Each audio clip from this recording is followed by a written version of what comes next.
स्वागत है आपका अपने YouTube चैनल SG क्लासेस 247 पर। आज हम क्लास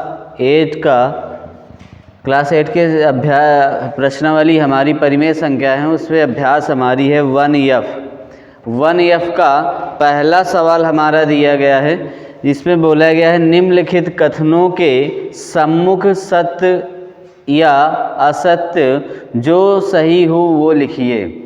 ठीक है ना, जो सत्य हो वो हमें सही हो वो लिखना है। तो यहाँ पर देखो कह रहा है कि -6/7 और यहाँ पर +6/7 है। यदि हम इसको कोष्टक खोल लेते हैं तो यहाँ पर क्या आ जाएगा, 0/7 आ जाएगा। और 0/7 हमारा क्या होता है, परिमेय संख्या होती है। इसका मान हम माइनस माइनस घट जाएगा, यानी 0/7 आएगा। तो ये भी क्या है, परिमेय संख्या ही है ना। तो ये हमारा क्या हो जाएगा, यहाँ पर बोला है कि नहीं, तो ये हमारा क्या हो जाएगा, असत्य आ जाएगा। ठीक है ना, ये क्या हो जाएगा, असत्य हो जाएगा। अब दूसरे नंबर पे बोला गया है कि परिमेय संख्याओं में योग का तमसम अवयव शून्य होता है। तो ये क्या है, सत्य होता है। जब योग के परिमेय संख्याओं का योग होता है तो वो क्या होता है, शून्य होता है उसका मान। तो ये सत्य हो जाएगा। कह रहा है परिमेय संख्या शून्य का योगात्मक प्रतिलोम नहीं होता, तो योगात्मक प्रतिलोम इसका होता है। तो यहाँ पर ये क्या हो जाएगा, असत्य आ जाएगा। क्या आ जाएगा, असत्य। ठीक है। अब यहाँ पर देखिए कह रहा है किसी ऋणात्मक परिमेय संख्या का योगात्मक प्रतिलोम एक धनात्मक परिमेय संख्या होती है। तो यहाँ देखो, एक कोई ऋणात्मक संख्या हो उस पर हम ऋणात्मक संख्या का ही गुणा कर दें या प्रतिलोम कर देते हैं तो क्या हो जाता है, धनात्मक हो जाता है। जैसे हम कह दें 4/6 ये परिमेय संख्या है, इस पे योगात्मक प्रतिलोम में क्या करते हैं, -1 का गुणा करा देते हैं। तो इसका यदि गुणा हम हो जाएगा तो ये +6 आ जाएगा, तो धनात्मक नहीं हो जाएगा। तो ये भी क्या आ जाएगा, हमारा सत्य हो जाएगा। ठीक है ना, ये भी हमारा क्या हो गया, सत्य हो गया। अब देखो कह रहा है परिमेय संख्याओं में घटाने का तस्मक अवयव शून्य होता है। तो ये गलत है, ये शून्य नहीं होता है। ठीक है, ये क्या आ जाएगा, असत्य हो जाएगा। ठीक है।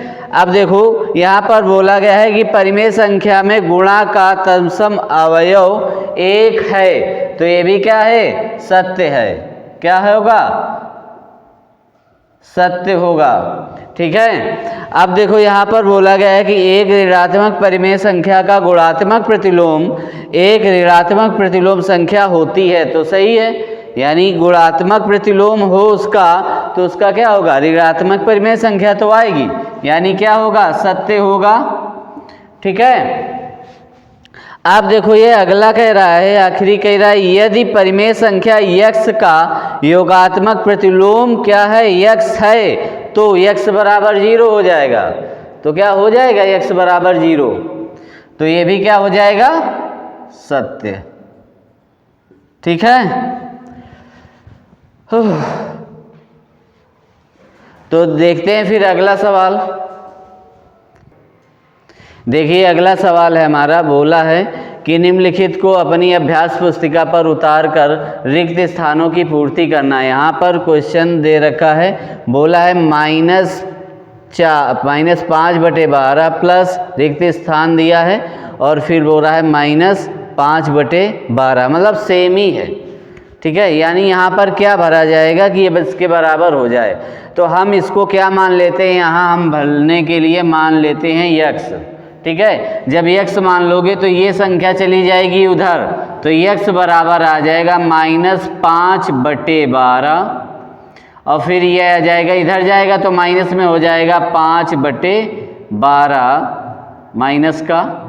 ठीक है। अब ये दोनों कोष्टक खोल लोगे तो जब खोलोगे तो -5/12 हो जाएगा और माइनस माइनस से ये प्लस आ गया, तो ये आ गया 5/12 बराबर ये लासा कितना है, 12 पूरा का पूरा। तो यानी यहाँ पर क्या हो जाएगा,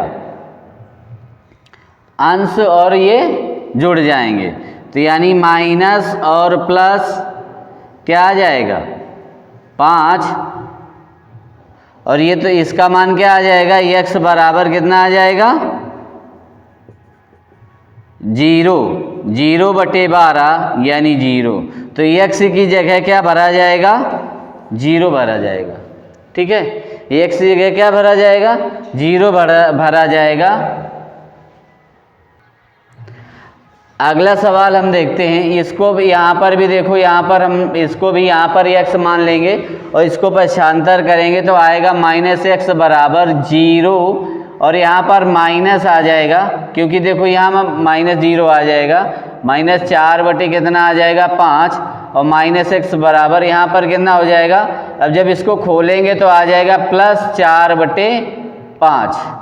ठीक है ना। अब यहाँ पर कोई संख्या तो है नहीं, तो यानी यहाँ माइनस नहीं रख सकते, तो यहाँ पर -1 का गुणा करा दोगे तो x बराबर -4/5 ही भरा जाएगा। तो इसका मान कितना हो जाएगा, 0 आ जाएगा। ठीक है, अब अगला सवाल हम देखते हैं, तीसरा नंबर। अब इसको देखो, आप एक चीज पढ़ चुके हैं कि घात यदि माइनस में हो तो उसको हम प्लस में करते हैं तो ये ऊपर चली जाती है ना। तो इस तरीके से हम इसको ऊपर करेंगे तो -2 की पावर -1 की पावर -1, इस तरीके से। तो इसका गुणा जब हो जाएगा तो -2 की पावर इस पे इसका गुणा हो जाएगा तो प्लस की 1 एक आ जाएगी। ठीक है, यानी -2 आंसर आएगा।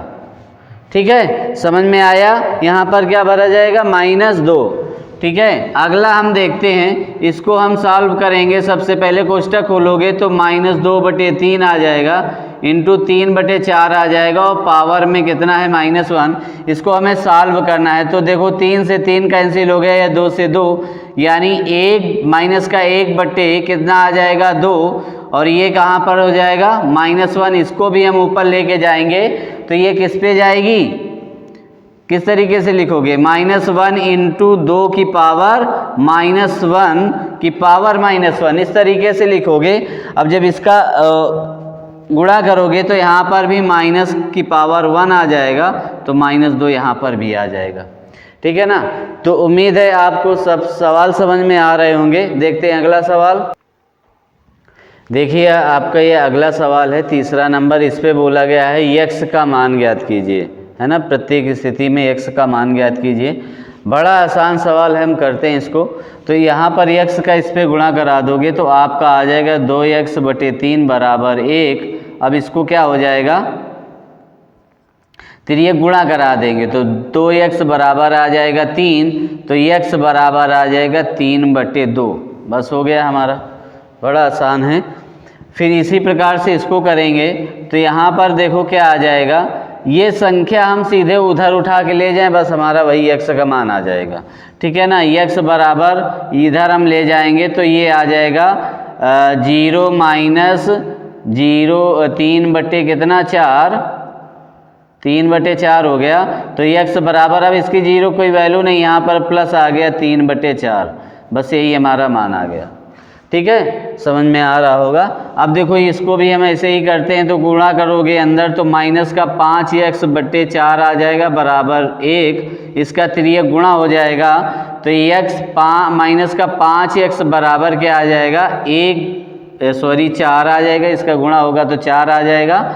अब इसका गुणा नीचे कर दो तो x बराबर आ जाएगा -4/5। तो बड़ा आसान सवाल थे। तो हम देखते हैं इसके अगले सवाल। चौथा नंबर हम सवाल देखते हैं, इसका भी x का ही मान निकालना है। तो इसको हम देखो, ये यहाँ पर हम खोलेंगे, इसका गुणा करेंगे, यानी x इंटू -6/-7 बराबर 1। माइनस कैंसिल हो गया तो इसको 6x/7 लिख सकते हैं बराबर 1। यानी इसका अब तिर्यक हम गुणा कर देंगे, यानी 6x बराबर आएगा 7, तो x बराबर आ जाएगा 7/6। तो हमारा x का मान निकल आया। ठीक है, अब इसका हम देखते हैं हल, इसको भी करते हैं। तो इसका हम कोष्टक खोल लेंगे तो -5/4 आएगा, गुणते 4/-5 आएगा। यहाँ पर हल लिख लेते हैं। देखो ये माइनस ये कट गया, टोटल मान आपका 1 आ गया। इसका x बराबर कितना आ गया, 1 आ गया।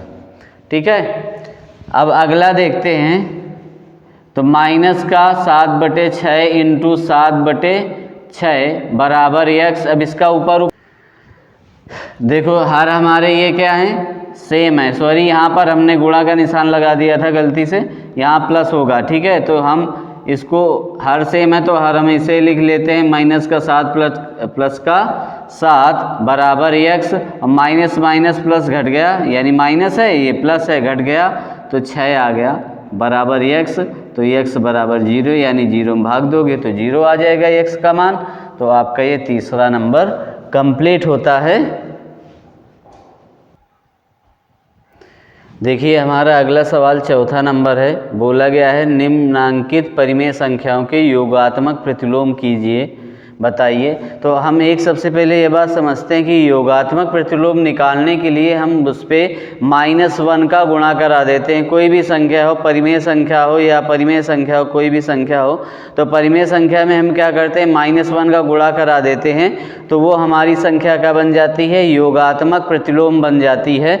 यानी योगात्मक का मतलब होता है योगात्मक प्रतिलोम, यानी योग के विरुद्ध, है ना। तो उस पर क्या होगा, -1 का ही गुणा करा जाएगा, तो प्लस से माइनस, माइनस से प्लस बन जाएगा, ठीक है। तो यहाँ पर हम इसका हम जब गुणा कराएंगे, पहला सवाल देखो हम करते हैं, तो 1/2 इंटू -1 का गुणा करा दोगे तो आ जाएगा -1/2, यही आपका योगात्मक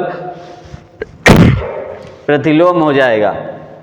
अब इसको हम करते हैं -3/8, -3/8 में -1 का गुणा करा दोगे तो ये बन जाएगा प्लस का 3/8, ठीक है ना। और 0 में हम -1 का गुणा कराएंगे तो उसका मान 0 ही आएगा। योगात्मक प्रतिलोम क्या होता है, 0 ही होता है।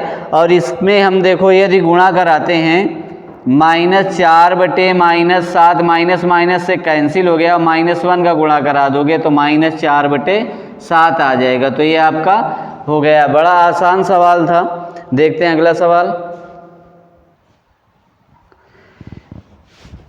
देखिए अगला सवाल हमारा 5वां नंबर है। बोला है कि निम्नलिखित परिमेय संख्याओं के गुणात्मक प्रतिलोम ज्ञात कीजिए। गुणात्मक प्रतिलोम, या हम कह दें कि व्युत्क्रम, है ना। गुणात्मक प्रतिलोम और व्युत्क्रम बात बराबरी होती है, ठीक है ना। तो हम गुणात्मक प्रतिलोम जैसे हम ज्ञात करते हैं, मान लो किसी का कह दे कि 1/2 का गुणात्मक प्रतिलोम ज्ञात करो, तो उसका ये मतलब होता है कि उसके पावर में -1 कर देते हैं। क्या कर देते हैं, पावर में -1 कर देते हैं। तो इससे ये संख्या उलट जाती है, यानी 2/1 आ जाएगा, तो यानी 2 आ जाएगा इसकी वैल्यू, ठीक है ना। इसी प्रकार से इसका हम गुणात्मक प्रतिलोम डायरेक्ट करने का प्रयास करते हैं, तो यानी 8/13 का गुणात्मक प्रतिलोम होगा, यानी हर हमारा अंश में चला जाएगा और अंश हर में आ जाएगा, ठीक है। तो यानी हम लिख सकते हैं 13/8।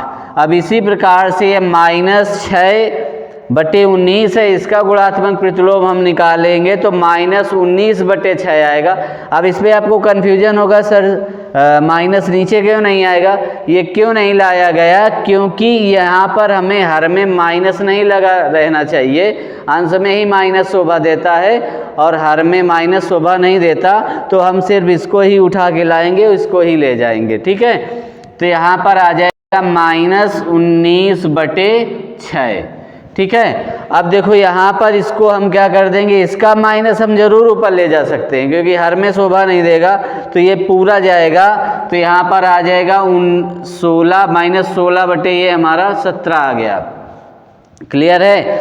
अब देखो ये हमारा -9 का गुणात्मक प्रतिलोम क्या आ जाएगा। अब इसका भी हम यही करेंगे, नीचे बटे में ले जाएंगे तो 1/9 आ जाएगा, ठीक है ना। माइनस का हम ऊपर ही रखेंगे और हर को इसको हम नीचे ले जाएंगे, ठीक है। अब यहाँ पर 17 का गुणात्मक प्रतिलोम आप जानते ही 1/17 आ जाएगा, हम जस्ट उल्टा कर देते हैं। और इसका देखो गुणात्मक प्रतिलोम क्या होगा, तो इसका गुणात्मक प्रतिलोम हमारा देखो, यदि हम इसका गुणा कर दें तो हमारा कितना बन जाता है, यहाँ पर देख लेते हैं कि 18/20 आ जाता है, ठीक है ना। कितना आ जाएगा, 18/20 आ जाएगा। तो यानी 20/18 आपका ये गुणात्मक प्रतिलोम हो जाएगा, ठीक है। तो अब हम देखते हैं अगला, इसका एकदम लास्ट सवाल है 6वां नंबर। तो इसको हम सरल करने का प्रयास करते हैं। एक बात तो आप समझिए कि यदि ये पूरे संख्या में कहीं भी गुणे पे निशान यानी गुणा का निशान है, 0 लगा है, तो उसका मान ऑलरेडी 0 ही आना है, उसमें कुछ हो नहीं सकता। फिर भी हमको सवाल दे रखा है तो हमें पूरा प्रोसेस करना ही पड़ेगा, यानी हम इसको गुणा करेंगे ही, ठीक है ना। तो गुणा करके देखते हैं, पहले दो स्टेप का हम गुणा करते हैं, डायरेक्ट हम कोष्टक खोल लेते हैं फिर उसका गुणा करते हैं। तो माइनस का 32 इंटू 5 बटे माइनस का 14 इंटू माइनस से ये देखो माइनस माइनस कैंसिल हो गया तो 3 बटे हमारा 20 आ गया, इंटू 0 इंटू माइनस का 13 बटे 5। अब देखो ये 5 से 5 डिवाइड हो गया, और यहाँ पर यदि हम डिवाइडेशन करें तो ये डिवाइड हो जाएगा किससे, 2 से तो आ जाएगा 16, ये आ जाएगा 7, और फिर हम 4 से डिवाइड करें तो 4 चौको 16 और 4 पंचे 20, ठीक है। तो अब इसका हम इसे ऐसे ही हम गुणा कर लेते हैं, तो आ जाएगा माइनस का 12 बटे 35 इंटू 20 इंटू माइनस का 13। अब यहाँ पर हम शो करा देते हैं कि हमने इसका 0 का गुणा कर दिया तो मान हमारा 0 आ गया। तो इस तरीके से हमारा सवाल बड़े आसानी से हमने पढ़ लिए। यदि आपको ये क्लास अच्छी लगी हो तो लाइक करें, और चैनल पर नए हैं तो सब्सक्राइब करें और कमेंट करते रहें और अपने दोस्तों के साथ शेयर करते रहें। मिलते हैं फिर नेक्स्ट क्लास पे, तब तक के लिए धन्यवाद।